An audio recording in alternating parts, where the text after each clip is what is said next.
Assinale a alternativa correta. Aquaplanagem é a flutuação de veículos em rios e lagos. Certamente não é essa a resposta. Aquaplanagem é a flutuação de veículos em rios e lagos. Por enquanto, ainda não estamos dirigindo dentro de rios e lagos, não. Pelo menos automóveis, não. Frenagem é o mesmo que travamento das rodas. Eu vou eliminar aqui a letra A e vamos aqui, letra B. Frenagem é o mesmo que travamento das rodas? Olha, que pode, às vezes, numa frenagem de emergência acontecer o travamento das rodas, até por falta de perícia ou imperícia do condutor. Isso sim, pode acontecer. Mas não quer dizer que uma frenagem é o travamento das rodas. Absolutamente não. Inclusive, o ideal é que as rodas nem travem quando o condutor estiver freando. Tanto que para isso existe o sistema de freio ABS, ou o sistema anti-bloqueio, que é para não deixar as rodas travarem, porque rodas travadas demoram mais para o veículo se imobilizar. Então não é frenagem, não é travamento de rodas. Alternativa B, fora. Dirigir na defensiva é dirigir com rapidez? Não penso que seja, não tem nada a ver, nenhuma relação defensiva e rapidez, não. Alternativa D, ergonomia é a ciência que estuda a relação entre o homem e a máquina. Sim, essa é a resposta, até porque é o que nos restou aqui. Ergonomia, guardem bem esse nome. Cuidado para não confundir com economia, com agronomia, tá? Tem autonomia, em provas costumam colocar autonomia. O aluno guarda que é alguma coisa que termina com nomia e relaciona o auto de automóvel e pensa que é autonomia. Não é, cuidado com isso. O nome certo é ergonomia, que é essa ciência que estuda a relação entre o homem e a máquina. Não é só entre o homem e o veículo, não é qualquer tipo de máquina. É uma ciência, um estudo que procura proporcionar essa relação homem-máquina de forma mais agradável e menos danosa possível. Então, quando a gente vai colocar ali, quando um engenheiro vai determinar a posição da alavanca de marcha, a posição do volante e os tantos ajustes que os veículos têm hoje, é justamente pensando em adequar melhor a máquina a você, condutor. Então, guardaram aí? Alternativa D é a resposta. Horário de pico é aquele com tráfego. Esse horário de pico também pode se chamar de horário de rush, tá bom? É o horário com tráfego lento e com alta velocidade. Olha, lento e alta velocidade são coisas opostas. Absolutamente, isso aqui está entrando um paradoxo. Alternativa A está fora. Alternativa B, denso e com baixa velocidade. Olha, tráfego denso, sim, muito trânsito, muitos veículos. E baixa velocidade? Sim, certamente é essa a resposta. Vamos deixá-la aqui. Alternativa C, desenvolvido ao final da madrugada e início do dia. Olha, no iniciozinho do dia até tem o chamado horário de rush também, que é o horário que o pessoal está indo dos bairros para o centro da cidade. Então, o fluxo naquele sentido aumenta muito. Agora, final da madrugada? Absolutamente não. Alternativa C está fora. Menor movimentação de pedestres e veículos? Também não. É o horário que tem maior movimentação. Alternativa D está fora. Ficamos, então, com a alternativa B. O tráfego na avenida em que você se encontra está lento devido à chuva forte. Você verifica que a via começa a alagar. O comportamento seguro nessa situação é engrenar a primeira ou a segunda marcha, mantendo o motor acelerado, impedindo a entrada de água pelo cano de descarga. Olha, eu sei que o ideal nesse caso, a primeira coisa é procurar algum ponto mais alto para evitar de você ficar dentro do alagamento, né? Mas porventura você foi pego de surpresa ali e precisar de tomar alguma providência para sair desse alagamento, o ideal é que você coloque a marcha mais forte possível. A primeira aí seria a melhor. E acelere tudo que você puder. O carro vai correr com isso? Você vai aumentar a velocidade dele? Não. Porque uma primeira marcha, você pode acelerar o tanto que você quiser que o carro não vai passar aí de 30, no máximo uns 40, não chega a isso. E você acelerando demais para dar isso aí, 30, 40 por hora. Ele vai trabalhar em torno de 20 por hora, mas com muita compressão saindo dentro do motor, projetando ar ali pelo escapamento. Isso vai evitar que a água entre pelo escapamento do veículo, fazendo então o motor apagar. Essa alternativa A faz sentido, tá? Deixa ela aqui em stand-by por enquanto. Alternativa B, manter a marcha desengrenada para economizar a embreagem. Essa aqui é a tal da alternativa absurda, né? É um dos macetes, uma das técnicas que a gente ensina no nosso curso, que você encontra em toda a questão. Sempre tem aquela absurda você pode eliminar. Pensa você dentro do alagamento, desengrenar o carro, colocar em ponto morto. Ainda mais para economizar a embreagem. Qual que é a relação que tem aí? Nada a ver. Então a alternativa B está fora. Alternativa C, buzinar para apressar os veículos da frente. Além de errado, é ilegal você buzinar nessa circunstância, não é o recomendável nessa situação aqui não. Alternativa D, aumentar a velocidade do veículo para sair rapidamente do alagamento. Você não vai conseguir aumentar a velocidade até pelo volume da água, vai provocar ali, proporcionar uma resistência ao veículo. Então, e também não é a alternativa adequada aqui nesse caso. A alternativa D está fora, ficamos então com a letra A mesmo. Vítima de acidente pede água para beber. O que fazer nesse caso? Mantê-la em jejum? Dar bastante água para hidratar a vítima? Dar um copo de água no máximo? Forçá-la a tomar bastante água? Uma vítima que sofreu um acidente, é comum que ela tenha ali lesões internas. Isso é muito comum.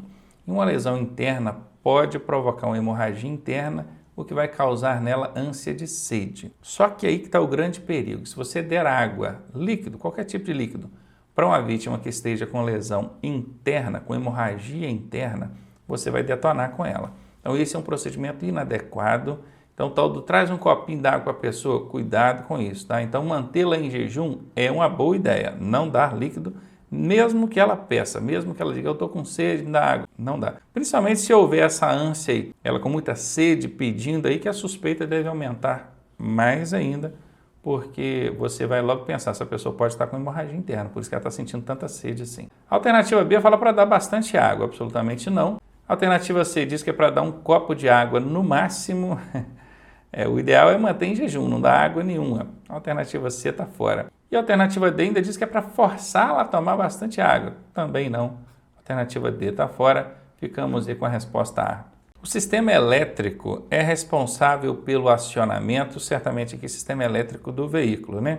Ele é responsável pelo acionamento de quem? Do cabo de embreagem? O que tem a ver? Qual que é a relação do sistema elétrico com o cabo da embreagem? A alternativa A é absurda, está fora. É responsável, então, pelo acionamento das válvulas de admissão. Válvulas de admissão é por onde entra o combustível lá dentro do cabeçote do motor, é uma coisa bem mecânica, bem interna mesmo, não tem relação direta aqui com o sistema elétrico não, tá? Alternativa B está fora. Alternativa C, para dar partida no veículo, acionar o motor, o sistema elétrico tem relação? Claro que tem, né? Porque o que dá a partida no motor principal é um motorzinho elétrico chamado motor de partida ou motor de arranque. O que alimenta esse motorzinho de partida? É a eletricidade. Então, se não tiver um sistema elétrico para suprir aí esse motorzinho de partida, você não vai conseguir dar a partida no veículo. A alternativa C certamente é a resposta. E a alternativa D diz que o sistema elétrico é responsável pelo acionamento do pedal de freio. Não, o que aciona o pedal de freio é o seu pé. A alternativa D está fora, ficamos aí com a letra C. A finalidade da válvula termostática preste atenção, válvula é um dispositivo por onde sempre vai entrar ou sair alguma coisa. Então, válvula, nesse caso aqui, ela é exatamente isso, ela abre permitindo ali a passagem, o fluxo de água no sistema. Termostática nos remete a quê? A termo, de temperatura. Então isso aí já diz bastante pra gente, mesmo você não conhecendo de mecânica. Quer ver? Qual que é a finalidade da válvula termostática? É permitir o fluxo de água, de líquido, de um fluido qualquer. Termostática em relação com temperatura. Então vamos lá. Diminuir o fluxo da água? Poderia ser. Tem válvulas que têm essa função. Você vai controlando ela ali, ela pode controlar então a quantidade, o fluxo, a intensidade da água. Mas não é essa a resposta, vou eliminar aqui a letra A. Ela tem a finalidade de impedir a passagem da água do radiador para o carburador? Poderia ser também, válvula tem essa finalidade de controlar ali o fluxo, a passagem de água. Mas não é também essa a resposta. Indicar a temperatura quando o fluxo de água diminuir? Não, a válvula não tem a finalidade de indicar temperatura, não. Isso está lá no painel, no dispositivozinho elétrico que tem ali. Alternativa C está fora. Alternativa D, então, permitir a passagem de água do motor para o radiador. É exatamente essa a finalidade da válvula termostática. Eu vou explicar para vocês. Olha, o motor está frio. Você acabou de acionar ele está frio. Se a válvula termostática permitir que a água circule ali entre o sistema de arrefecimento, que é o sistema de resfriamento, onde está aqui o radiador, Se a válvula permitir que a água passe para o motor naquele momento, o motor não vai atingir a temperatura ideal, porque o motor, para trabalhar, ele precisa de atingir uma temperatura. A temperatura que é chamada de temperatura ideal. Nesse momento não importa qual é. Então, se a água circula desde o princípio, quando você deu a partida no veículo, ele jamais vai aquecer, porque a água está ali refrigerando o motor, não permite que ele aqueça. Agora, o que a válvula faz? Ela fica fechada, não permitindo a passagem de água, enquanto o motor está frio. Quando ele atinge a temperatura ideal, aí a válvula abre e deixa a água circular. E é justamente isso que está escrito aqui, ó. Permitir a passagem de água do motor para o radiador quando a temperatura ideal for atingida. Alternativa D é a resposta a ser marcada. Diante da placa A10A, não precisa decorar o código da placa, isso nem era para estar caindo mais em provas de questões do Detran. Você apenas visualize a placa e responda as alternativas. Então, diante dessa placa, você entende que existe um entroncamento, porque o significado dessa placa é isso, entroncamento o quê? Oblíquo à esquerda. Olha, nós temos aqui representando a via principal e uma outra via à esquerda. Então, se tiver que ser alguma coisa aqui, se for o entroncamento oblíquo aqui, vai ser à esquerda, ok? Consequentemente, onde tiver direita, ou não tem direita. Então, aqui também é esquerda. Pode ser A, pode ser D, oblíquo com pista dividida não, que possibilita a passagem de seu veículo, não, aqui está fora, eu sei que é alguma coisa à esquerda. Então isso aqui é um entroncamento oblíquo à esquerda com difícil identificação à distância, ou é um entroncamento oblíquo à esquerda seguido de obstáculo? Não é aqui seguido de obstáculo, não tem nada que represente por essa sinalização que há um obstáculo. A alternativa a ser marcada é a alternativa A. Com dificuldade de identificação à distância, porque justamente essa é a finalidade da placa de advertência, de mostrar que à frente existe esse entroncamento, que nesse momento você pode não estar vendo esse entroncamento, mas que logo à frente ele está ali e a sinalização está aqui para te mostrar. O conceito de gerenciamento de riscos envolve dois passos básicos, que são ver e ser visto. Esse termo ver e ser visto é muito conhecido, mas não é o que se encaixa aqui dentro de gerenciamento de risco. Então, a alternativa A está fora.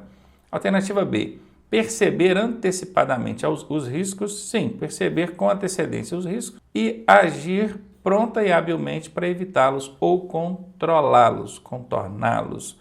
Bom, essa alternativa ela é bem completa, chama bastante atenção. E aqui, batendo o olho na questão, eu ainda aplicaria a chamada técnica da alternativa grande. Quando a gente tem uma alternativa desproporcional às demais, normalmente será essa a resposta, e nesse caso aqui essa técnica se aplica. Essa é uma das técnicas que a gente ensina no nosso curso online. Se você ainda não conhece, aqui debaixo de mim tem o site www.autoescolaonline.net. Clica aqui, procura lá por cursos online e faça a sua matrícula. Então pode ser essa a resposta. O ver e agir é muito próximo, muito semelhante aqui do ver e ser visto, então também não é. Olhar e perceber também é bem semelhante aqui ao ver e ser visto. Alternativa B mesmo é a resposta. O condutor deve pisar no freio antes da embreagem para quê? Fazer mudanças de marchas? Aí alguém pode pensar assim, eu vou mudar uma marcha, por exemplo, eu quero reduzir a marcha. Eu piso no freio para diminuir a velocidade. Depois eu piso na embreagem, faço a mudança de marcha. Só que você deve prestar atenção no seguinte, olha aqui, o condutor deve. Isso aqui é sentido de obrigação, exprime o sentido de obrigação. Imagina se toda vez que você for mudar a marcha, você tiver que pisar no freio, mesmo quando você tiver que aumentar a marcha, ou mesmo quando tiver que reduzir, mas você está de morro acima, por exemplo, há necessidade de frear, então não necessariamente você tem que pisar no freio para fazer mudança de marcha. Então a alternativa A está fora. Evitar derrapagens, essa é aquela que não tem relação nenhuma, alternativa absurda. O que tem a ver eu pisar no freio antes da embreagem para evitar derrapagens? Não. Para parar o veículo, precisa pisar no freio e depois na embreagem? Sim. Se você precisar de parar o veículo, você vai acionar o freio depois da embreagem. Ronaldo, eu não posso pisar na embreagem antes, que é para o motor não apagar? Não. Isso é errado, é uma técnica inadequada. Consta na planilha de faltas do seu exame e se você pisar na embreagem antes do freio, você vai perder ponto. Isso pode prejudicar na hora da sua prova lá do Detran. Ronaldo, mas se eu pisar no freio primeiro, o carro morre. Não morre. Pise no freio devagar e ao final da imobilização, quando o carro estiver quase parando, aí você vai pisar na embreagem. A alternativa C certamente é a resposta. E a alternativa D diz que virar à esquerda ou à direita. Eu preciso pisar no freio depois na embreagem para poder virar à esquerda ou à direita? Absolutamente não. A Alternativa D está fora. Fico aqui com a alternativa C.